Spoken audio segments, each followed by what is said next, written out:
یه اتفاق خیلی ترسناک افتاده، باورتون نمیشه. گفتن نه همچین چیزی نیست. اونجا یک گربه تصویر شده خوابیده رو زمین. فری نکن مگه وحشت. خطامون رومینگ شده.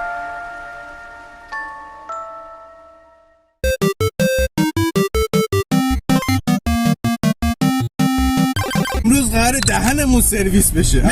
اگه زنده برگردیم من رضا قراره بریم کلبه وحشت واقعی رو پیدا کنیم. کلبه وحشت سرکاری یا فیک شما رفتیم. طبق تحقیقاتی که به عمل اومده اون کلبه وحشتی که بیشتر یوتیوبرها رفتن و داخل یه دونه روستایی یه بلامه اسرائیلینه میگن رفتیم 7 اقنار ولی یهو میرن پونل. اصلا که مسافت خیلی جداگانه هستن که خیلی با هم دیگه فاصله دارن. 7 اقنار اصلا یه جای دیگه است. اون جایی که بچه‌ها ویدیو کلبه وحشت انزلیو میذارن که نزدیک خلخاله توی پونله، اون یه جای دیگه است. این نقشه منطقه‌ای که داریم میریم طبق گفته مردم محلی و چند تا از بلاگرها ظاهرا توی این منطقه است. عاشق رانندگی کردن تو صبحم. آروم باش.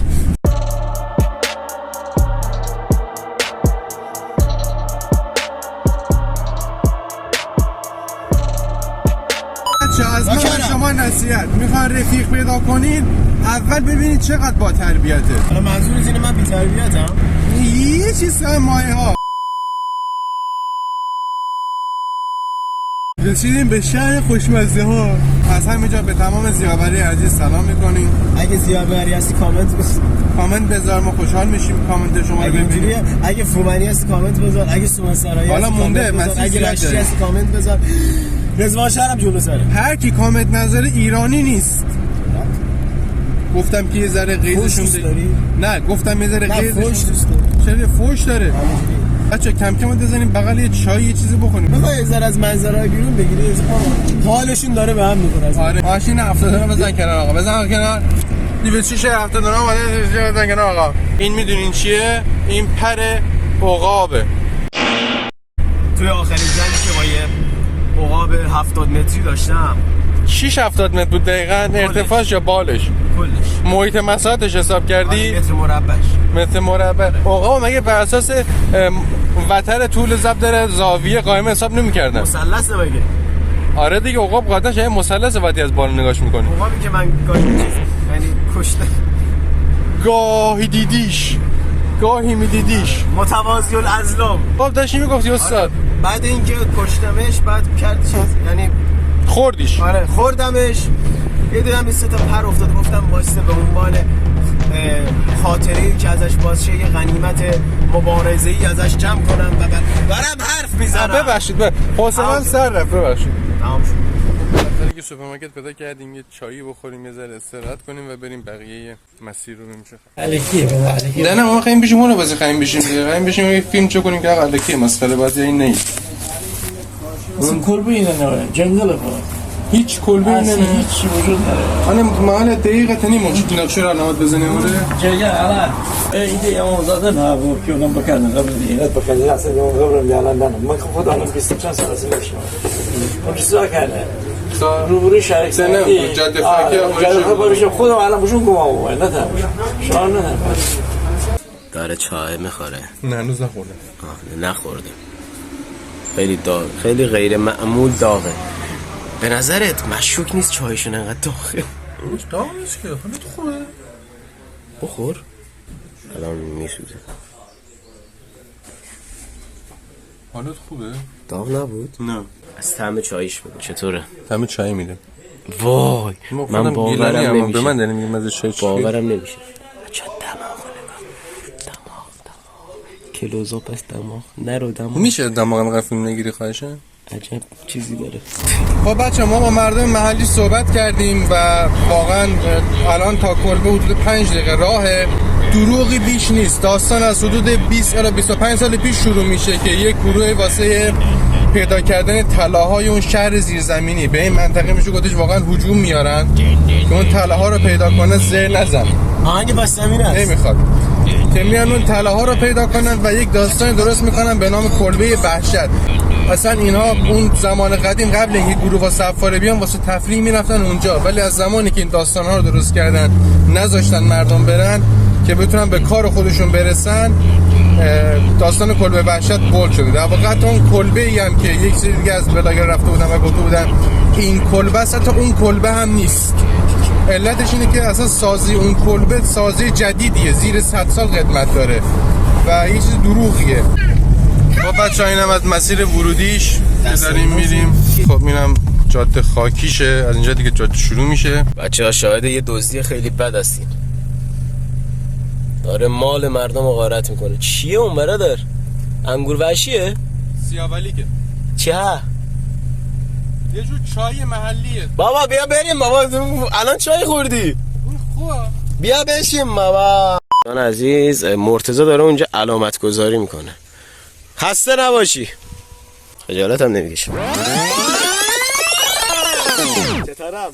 همون تغذیت هم آوردی. به خاله گفتم این سری داره واسه تغذیه میذاره، نون و پنیر رو کره بذاره. یوتیوب this is the in knife and دفاع شخصی چی میشه؟ Self defense. Survive for survive. Please think this is a Call of Duty. بعد اینجوری میری بمب میگه، بعد میگه terrorist to win. اما یه دونه آمپول میزنه. بدی. I need a medics. I know. بچه این همون دورایی بودش که یه گروه اومده بودن بیسیم داشتن، یه دونه بیسیم داشتن واسه 3 نفر. این همون دورا هست. الان ما خودمونم بیس کردیم. نه واسه همین آوردم دیگه که ببینی با یه بیسیم ما نمیشه. بیسیم داریم، نگاه بیسیم. آره بیسیم داشتن دو تا باید داشته باش. این یک عزیز بیسیم تو جنگل جواب نمیده، میدونه که برد خاصی داره. راستی یه صدای خیلی عجیبی میاد. اصلا اینجا جنگل نیست و با عربقی کار نمیکنه، صدای عربقی میاد. آره مسئولی دارم درخت خط میکنه جنگل. طبیعی یعنی صدای بیاد تو جنگل. نه عربقی مصنوعی به دست انسان درست شده، طبیعی نیست. طبیعی ترش اینه که یه مقدار پایینتر زغال سازیه، پس صدای عربقی خیلی طبیعی که بیاد اینجا. بچه‌ها اینجا جنگل این درخت داره، خیلی عجیبه. خیلی تو جنگل من دارم میترسم. من میترسم اصلا. جالبه هوام داره بارون میگیره. چه زر میزنی؟ نه دیگه خواستم مثلا آره بارون شر خوش نه تر. بریم جلوتر، با ما همراه باشید. نگاه خوبیای گوشه پوکو. بچه پوکو بخرین حتما. منم پوکو دارم، منم پوکو دارم فیلم میگیرم. خب چی گفتم مگه؟ آها فکر کنم یه جوری گفت مثلا من گوشیم پوکو نیست. چه خبر؟ تا اینجا که اومدیم یه لاک به دهاشتون نمیرسه ابوالفضله. یه لاک بکن دیگه، دمت گرم. به مولا علی یه صابم بکن، نوکرتم به ابوالفضلا. کلبه اونجاست. میگم که اونجا اون سرپاینیه، فکر کنم چیز باشه، راه باشه. سنگریزه های قلب سنگ بزرگ داره. منطقش کردی سنگو میگیره زر خم شده، سنگ چیده شده، مشکوکه. شبیه رودخونه هست. همون فرودی هست دیگه، همونجا که اومدن تو گفتن جنگلش خیلی فلانه بساره، خیلی سنگ. همینه. آره نه این همون. نه دیگه همین بود، اون ورش رودخونه بود، همینه. خب بچه ها من توضیح میدم، نها کنید. توی ویدیو گفته شده بود جنگلش سنگینه. خب بچه ها کنن جنگل کاج به خاطر دی اکسید کربن اینا که داره سنگین تر از جنگل‌های دیگه است. ربطی به این نداره که منطقه فلان داره بسار داره. ولی خب ما داریم مسیر رو میریم، نمیدونیم به کجا میخوره. قاعدتا هم تو مسیر همون کلبه هست. بچه این کار گرازه، این کار گرازه، میبینید اینجا هم هست. نه اونو نمیگم. خب از اونجایی که تو مسیر گراز داریم بهتر یه چوب دستی داشته باشیم، چون که هم وسط هفته ایم. وسط هفته که نه، یه روزی از هفته هستیم که کسی نمیاد. اینا احتمال خیلی زیاد. اون چیه اونجا سفیده؟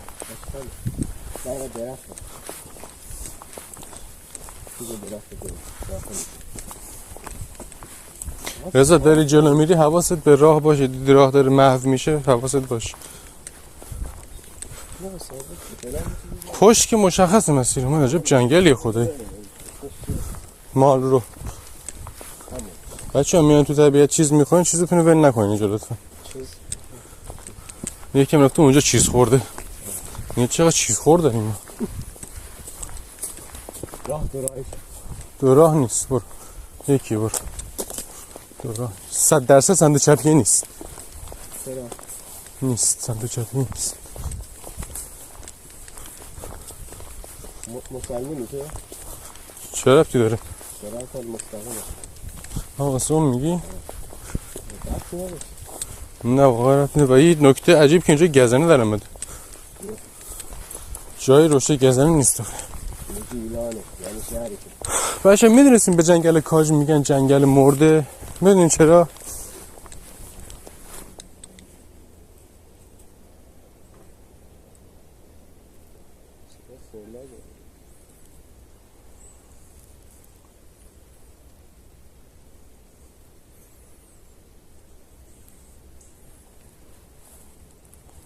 سکوت.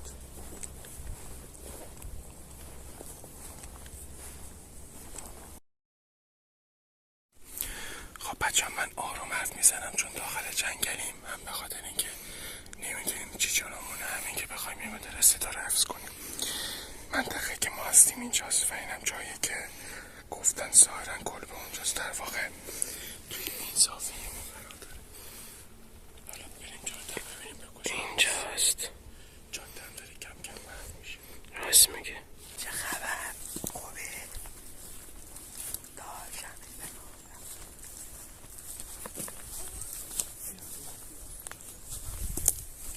داشتم داشت زمین میرم پایین، امیدوارم صدامو بشنم.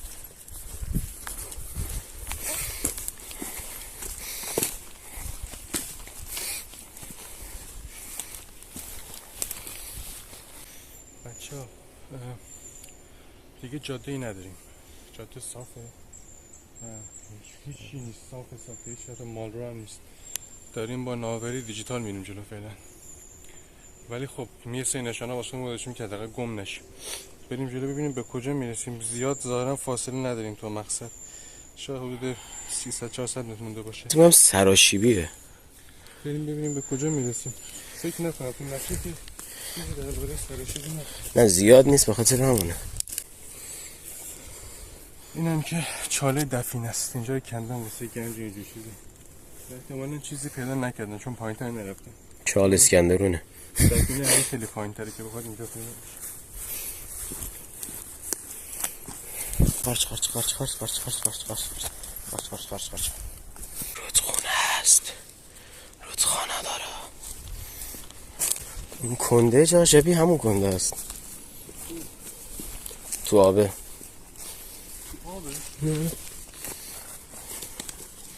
مثلا مردم میگن هیچ کلبه‌ای وجود نداره در این منطقه. یعنی احتمال اینکه بلاگرایی که اومدن اینجا به عنوان از این شاخه شروع بودن، بلاگرایی که اومدن به عنوان نشانه بودن کلبه، اصلا مردم محلی میگن هیچ کلبه‌ای وجود نداره اینجا، فقط یه بقعه معمولیه. حالا بوغر هم بتونیم پیدا کنیم. دقیقاً اون بره.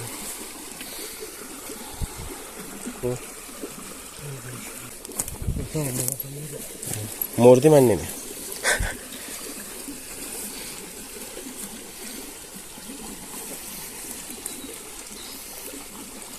اینجاش اوکی، اون نوکش.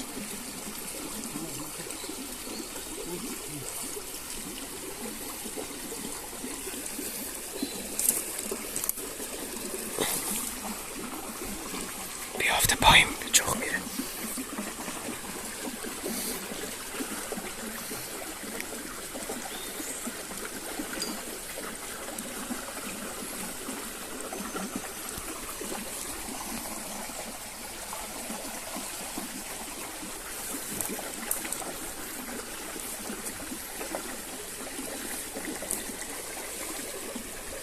بچه اینقدر شنا کنیم. شنگ کبوتیه. میبینی؟ چه خیلی خوشگلی. طبق گفتیم مرد محلی اینجا محل تفریحشون بود در زمانه قدیم، ولی خب جایی که ما داریم میریم شبیه جایی نیستش که بشه راحت واسه تفریح کرده. این مورد یک و مورد بعدی من هر لحظه که میریم جلوتش کم بیشتر میشه که اون گروهی که اومدن به عنوان کلبه پیدا کردن اصلا اون کلبه تو جنگل نبوده، یه جای دیگه بوده. چون بچه این مسیری که دارید میبینید واقعا برای شخص آموزش دیده مثل من و رضا برگشتش تو شب سخته، چه برسه شخصی که آموزش ندیده باشه. واسه همین یه ذره دارم مشکوک میشم به این قضیه. حالا بازم میرم جلوتر احساس میکنم اینجایی که اصلا لوکیشن زدن اصلا هیچ چیزی نیست، وسط جنگله، هیچ چیزی قرار نیست پیدا کنم. حالا بریم. حالا بعدیش هم میشه این بوقی که هست، این حفاظی که دوری زدن سبزه. آره یه رنگ آبی قرمزی زردی که سبز آره.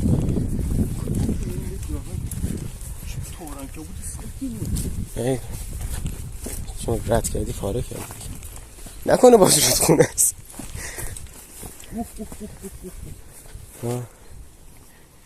اینه بعد میگه با حیوونا چیز باشین. یه تار بزن آقا ببینه باز رودخونه.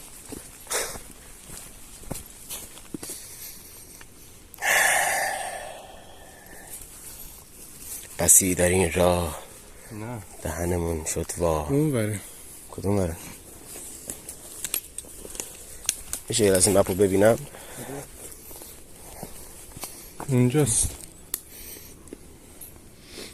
میدونی مشکل چیه؟ برگشت نمیتونیم مسیر رو پیدا کنیم، خیلی پیچ شده. خب مسیرمون که اونجا معلومه، ماشین کجا گذاشتیم. این که الان از این جزیره ما چجوری رد شیم؟ چی؟ آو چه نازکتر شد. خب این احتمال داره بشکنه. رو تکی پا نذار، وضع رو تقسیم کن. پایینیه که اصلا پا نذار، همونجوریش قارچ شده.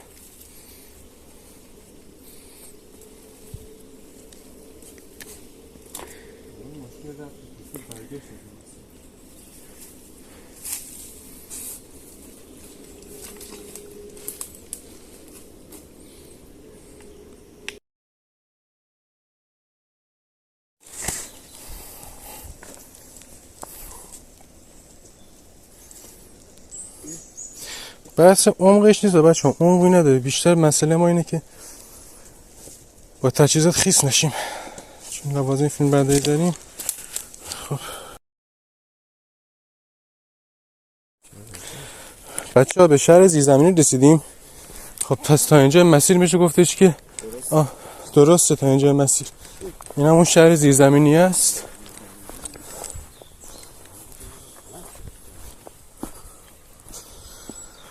خدمتش میدونه واسه چند وقت بود رضا؟ 200 خورده. شهر زیرزمینی شهر زیرزمینی هست. بچه خیلی رضا خیلی خطرناک، چون واقعا منم نیست زیر پا منو خالی بشه. مردی نمیام دیگه. حالا بیام یا نیام؟ نه بیام. رضا برام جلوتر بهت میگم بیاین.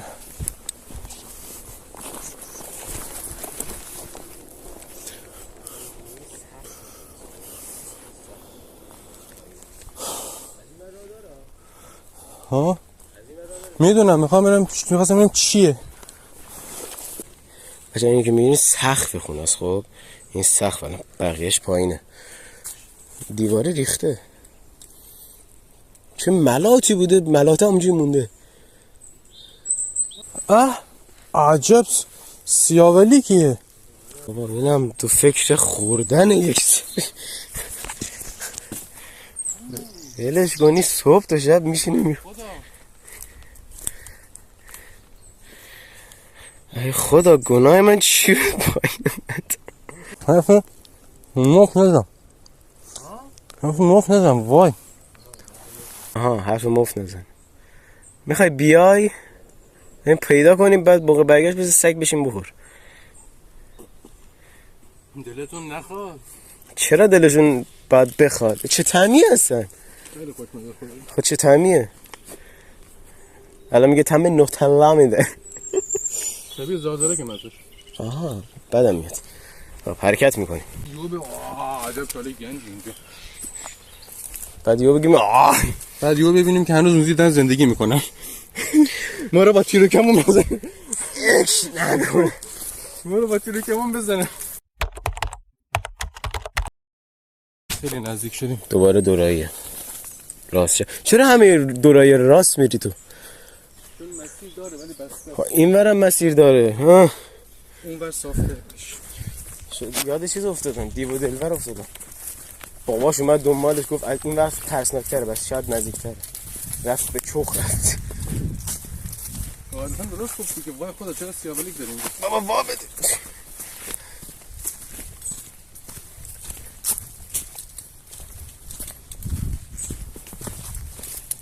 من میدونستم. برام بریم اونجا بذار حدوداً بعد 300 فاصله مونده باشه. یه قاتل رو پیدا میکنیم اونجا بعد میاد بیرون از این چیزی ها پوشیده چیزای چیزی چی میگم بهش؟ چیزی رو پوش قصابی آها بعد میدوی دنبال قصابی پرستاری نمید بودی مثلا قاتلا چرا باید پرستاری؟ راست میگی قاتل قصابی اون یه چی دیگه بعد میدوی دنبال ما فکر میکنیم ما فرام کنیم آقا در به رد میشین تیغا رو ول میکنیم مواظب پشتریت باش عیبی نداره بیا صاف چش من ول عیبی نداره اوکی چون نهال بکنیم هر وقت تونستی نهال بکنیم فرو کن چوبش به چوس میمونه اشکال نداره فرو کن تیکه بده به درخت ببین بگیر ازم این مسیح که نیست گفتی بگیر عزیزم اسب نگاه اسب دوستان عزیز هماکنون اسب نگو باز رسیدیم لطفا خسته شدم مکر ما نزدیک موقعیت هستیم تیکه های آجر شهره چرا این زیر پامون سنگ بازی میگرده ما میاد اینجا در مثال چشمان تو منم آن مجنون بیست طرفا خودم یاد پشت میدم مرتضی بازم رسیدیم به تو من میدونستم چرا از من رسیدیم جای اولمون خیلی شبیه شده یه با یه صحنه مواجه شدیم ملت بذار ریورس بشم برم عقب داشتم اینجوری میومدم واسه خودم و یهو دیدم که بله مسیره رضا زیر مسیره بپریم شبکه پرشنتون کارتون داره براتون تمشک هنوز داره یعنی چی؟ فصل تمش نیستش که چرا نیست؟ راست میگی بهاره تابستون بچه برو مستقیم برو اون خیلی عمق داره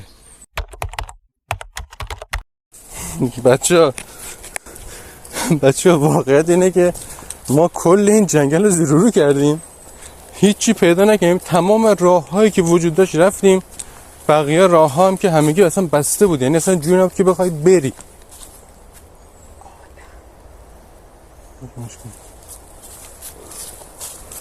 بقیه راه هم بسته بود جوری بود که نمیتونستیم بریم و الان فقط یه راه مونده بود که اون راه رو داریم پیدا میکنیم میریم تهش به این راه به جاده میخوره آره داره به جاده میرسه اصلا ما در واقع هیچ چیزی تو این جنگل وجود نداره و هیچ کلبه ای نیست همه سرکاریه رضا یه خبر دارم یه خبر خوب دارم یه خبر بد خبر خوبه که نصف راه آمدی خبر بد اینه که اشتباه آمدی بچه‌ها من و رضا حدود 3 ساعت پیاده روی کردیم 3 ساعت پیاده روی کردیم واقعا مسیر خسته نیستم با هم میسوزه کفش مسیر واقعا میشه گفت سختی بود و اینکه به این نتیجه رسیدیم که اون گروهایی که رفته بودن گروهی که ما یه دونه گروه دیدیم اون گروهی که رفته بود و اون ویدیو رو گرفته بود کاملا دروغ بود ما حتی توی مسیر از 5-6 تا مردم محلی هم سوال کردیم گفتن آقا اصلا همچین کلبه‌ای همچین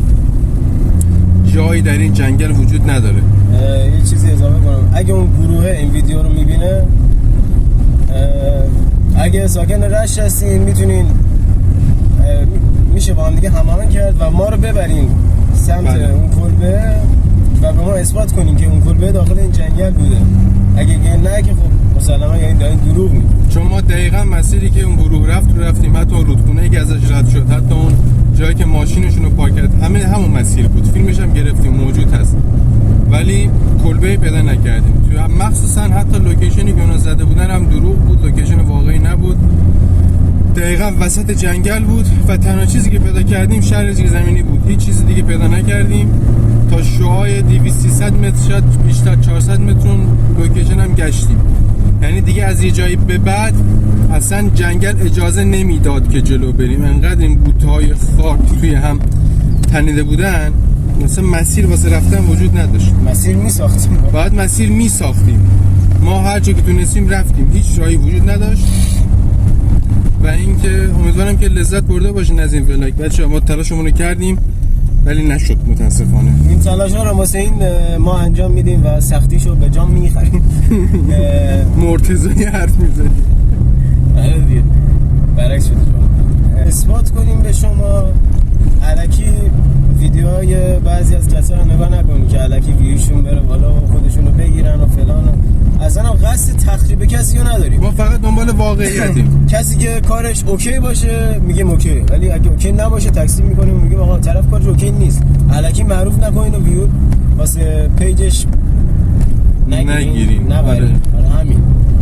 این چیه فضای مجازی پر از دروغ شده. ما خیلی چیزا رو باور میکنیم به هر چی که میشته میبینیم. بعد همینا باعث میشه مردم محلی و منطقه اذیت بشن. یعنی ما از هر کس سوال میکردیم که آقا کلبه وحشت واقعا با عصبانیت و ناراحتی میگفت آقا به قرآن اینجا هیچی نیست، دروغه، اینقدر نیاین اینجا. میبینی که یکی آدرس زیابر میده، یکی آدرس دفترقنا میده، یکی آدرس کونل میده. مثل اینکه بیای رشت بگی ببخشید اینجا برج ایفل داری. آره اصلا یه چیز دروغ و کذبیه، همش واسه لایک و ویوهای خودشون دارن این کارا رو میکنن. حالا بازم میگم اگرم گروه این ویدیو رو دید بیاد و بگه با هم دیگه بریم. اشتباه رفتیم. حالا اشتباه برو مسیر میکنم. بچه‌ها اگه یوتیوبری داریم ویدیو رو نگاه می‌کنی یا هر چیزی، اگه کانتنت کم آوردیم کانتنت دروغ نسازد، دقیقاً یه چیز دیگه، یه کاری دیگه بکن. آقا پاشو برو تو خیابون ویدیو بگیر، بگی من رفتم خیابون. حالا اصلا بحث اون به کنار، این چیزی تو داری میگی درسته. بچه‌ها من و رضا با نقشه با قطب نما دو فرد آموزش دیده توی این جنگل رفتیم و واقعا یک سری از جاها مسیر رو گم کردیم. خب شما فرض کنید شخصی رو که آموزش ندیده از تهران، شیراز، مشهد به هوای این ویدیوهای دروغی میاد توی این جنگل و گم میشه و چه بلاهایی که به سرش نمیاد. داریم با جون مردم بازی میکنیم خیلی جاها. پس دیگه خداحافظی دیگه، چیزی نمونده که مواظب خودتون باشید. از ویدیو خوشتون اومد لایک کنین، سابسکرایب کنین، زنگوله رو بزنین که ویدیو گذاشتیم اولین نفر با خبر بشین. اگه نظری هم داشتین کامنت بذارین، از من میخونیم و خوشحال میشین. فعلا خداحافظ.